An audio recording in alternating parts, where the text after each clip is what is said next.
Some families welcome you with open arms. The Blackwells were not that kind of family. From the moment James introduced me as his fiancé, his mother Vivian had regarded me with the cool assessment of someone inspecting damaged goods. His sister Audrey barely concealed her disdain behind tight smiles, while his father Richard simply looked through me as if I were made of glass. Emma works at the Children's Hospital, James had explained proudly during that first uncomfortable dinner at their Beacon Hill mansion. As a doctor? Vivian had asked, perfectly tweezed eyebrows raised hopefully. As an art therapist, I'd answered, I help children process trauma through creative expression. How? Nice, Vivian had replied in a tone that suggested it was anything but. I suppose not everyone can handle medical school. That set the tone for our relationship.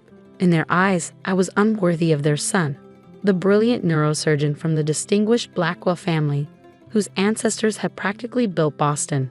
I was just a girl from somewhere in the Midwest, Minnesota, actually with a master's degree in a hobby field, their words, and no impressive family connections.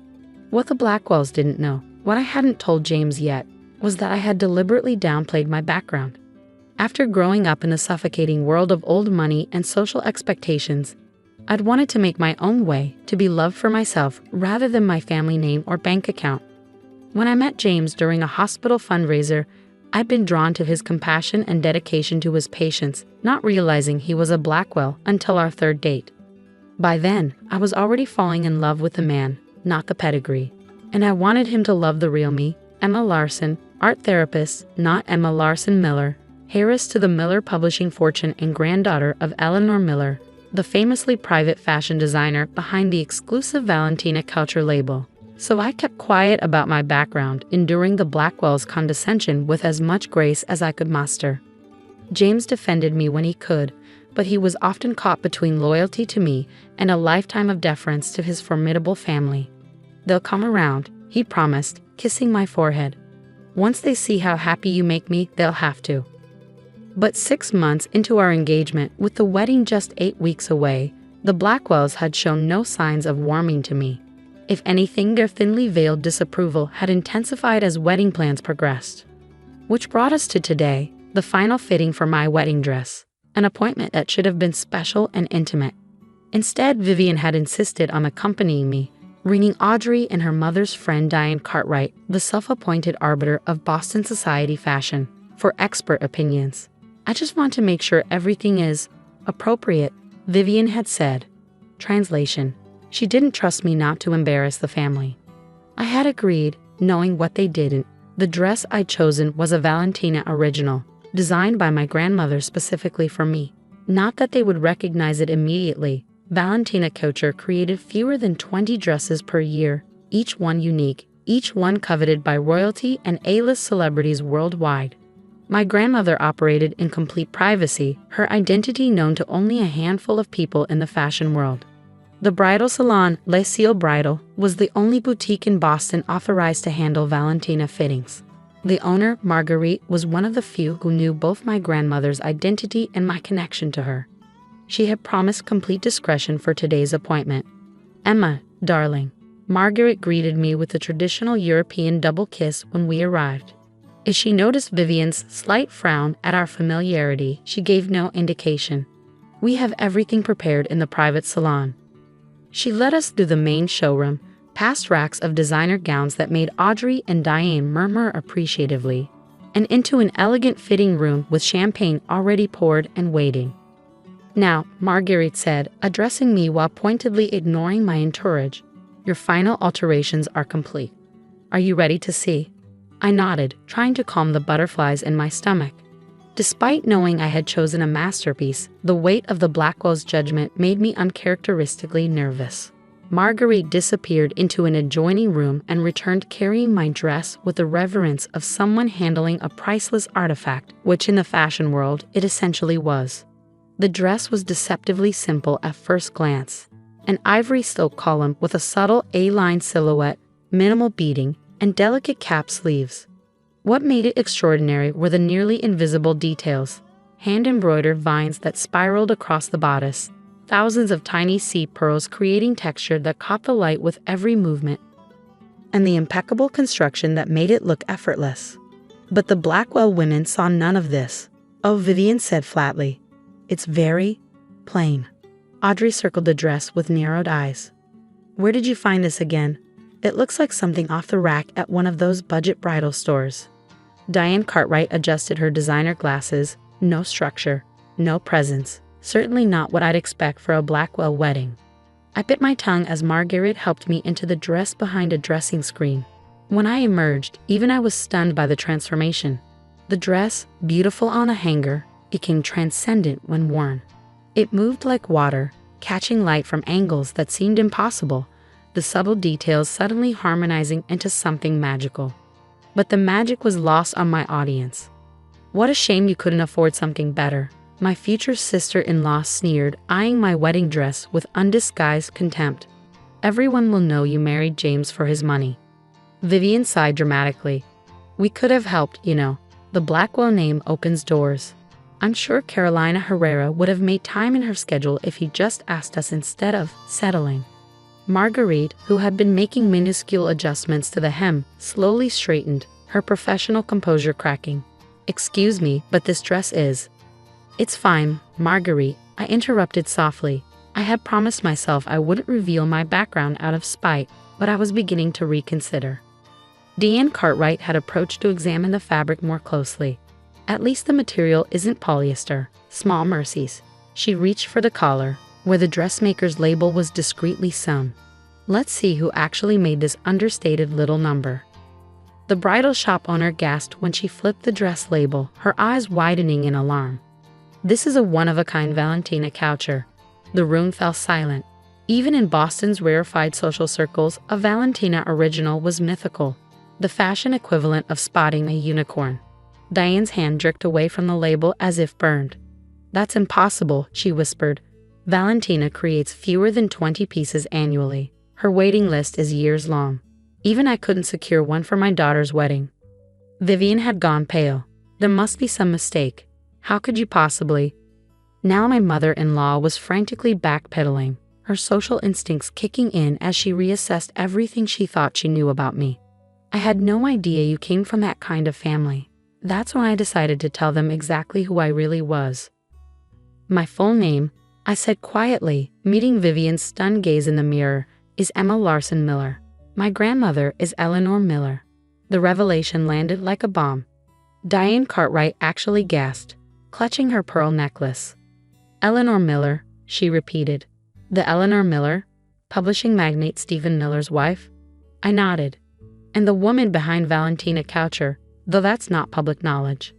Audrey had collapsed onto a velvet settee, her face a study in horrified realization.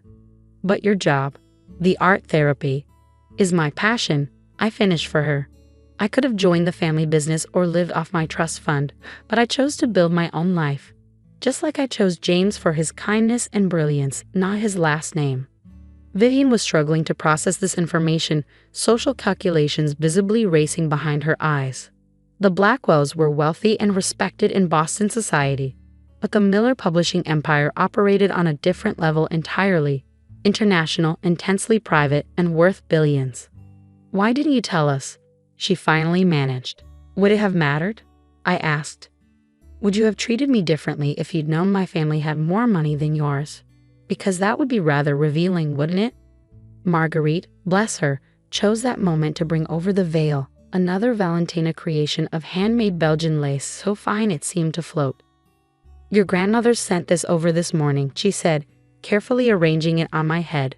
A gift to complete the ensemble. The addition of the veil transformed the look entirely. Standing there in Valentina Coucher, I no longer felt like the outsider trying to measure up to Blackwell standards. I was simply a bride preparing to marry the man I loved. "I think," I said, smoothing the perfect silk, "that we're finished with the fitting."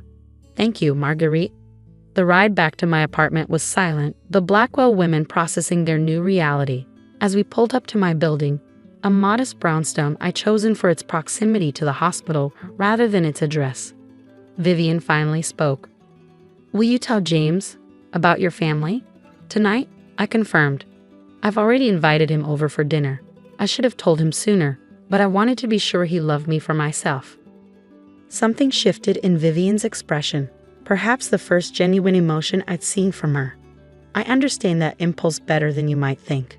After a pause, she added, "The dress is exquisite, by the way, truly worthy of a Blackwell bride." It wasn't exactly an apology, but from Vivian Blackwell, it was a start. That evening, I prepared a simple dinner in my apartment, nervous about James's reaction. Would he be hurt that I'd kept this secret? Would it change how he saw me? When I opened the door to him, his smile, the one that still made my heart skip, reassured me instantly. "Hey, beautiful," he said, kissing me hello. "How was the fitting? Did my mother behave?" "About that," I began, leading him to the couch. "There's something I need to tell you." I explained everything, my family, my grandmother's secret identity, my decision to make my own way. As I spoke, I watched his expression carefully, looking for signs of anger or betrayal. Instead, when I finished, he laughed. "Emma Miller? The Emma Miller. I had the biggest crush on you in college." "What?" Now it was my turn to be shocked. "Harvard Medical, your junior year at Boston University," he explained. "You spoke at a symposium on creative therapies and pediatric care. I was in the audience. You were brilliant and gorgeous, and when they introduced you as Emma Miller, heir to the publishing fortune, I thought, she's so far out of my league." "You knew?" I whispered. He shrugged. "I knew who Emma Miller was. But when I met Emma Larson years later, I didn't make the connection.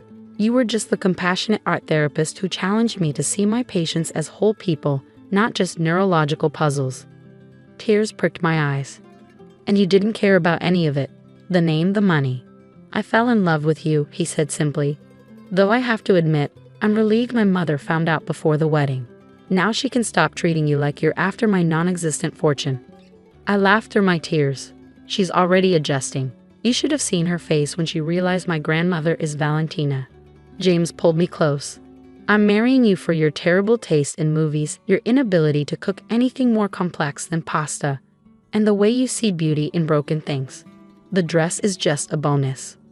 2 days later, a handwritten note arrived from Vivian Blackwell, requesting my presence at tea. When I arrived at the Beacon Hill mansion, I found not just Vivian but Audrey waiting in the solarium, both impeccably dressed and visibly nervous. "Emma," Vivian began after the initial pleasantries, "I owe you an apology. My behavior has been inexcusable." Audrey nodded vigorously. "Mine too. We were horrible to you." "We were protecting James," Vivian continued, "or so we told ourselves. But in truth, we were protecting our own narrow view of what his life should be." I accepted their apology with grace, recognizing the genuine remorse beneath the carefully composed exteriors. As we sipped tea, the conversation gradually became more natural, evolving from stilted politeness to something approaching warmth. "There is one thing," Vivian said hesitantly as I prepared to leave. "The Blackwells host an annual charity gala for Boston Children's Hospital. Given your work there and your family's philanthropic history, would you consider taking a more active role in organizing it this year?" It was an olive branch and an acknowledgement of my professional value separate from my family name. "I'd be honored," I replied sincerely. The week before the wedding, a special delivery arrived at my apartment, a handcrafted wooden box containing a diamond and pearl tiara, accompanied by a note in my grandmother's elegant handwriting. "Dearest Emma, this has adorned the brides in our family for 4 generations. Wear it not as an heiress, but as a woman who knows her true worth comes from within. With love and pride, Grandmother." On my wedding day, as I prepared to walk down the aisle wearing my Valentina gown and family tiara, my father asked if I regretted keeping my background secret for so long. Not for a moment, I told him. It gave me the chance to find people who value me for who I am, not what I have. "And did you," he asked, "find those people?" I looked toward the altar where James waited, his eyes shining with love as he saw me. Beyond him sat our guests, colleagues from the hospital who had become dear friends, his family now genuinely welcoming, and even Diane Cartwright looking suitably impressed. "I did," I confirmed. "And for those who couldn't see my worth without a designer label, they're learning that true value isn't about pedigree or price tags. It's about character, compassion, and creating beauty where you find yourself." As I began my walk down the aisle, I caught Vivian Blackwell's eye. She nodded once, a gesture of respect rather than mere social approval. In that moment, I understood that sometimes the most valuable things we can offer each other aren't measured in dollars or designer labels. They're measured in second chances, in the courage to see beyond surfaces, and in the wisdom to recognize that true worth never needs to announce itself.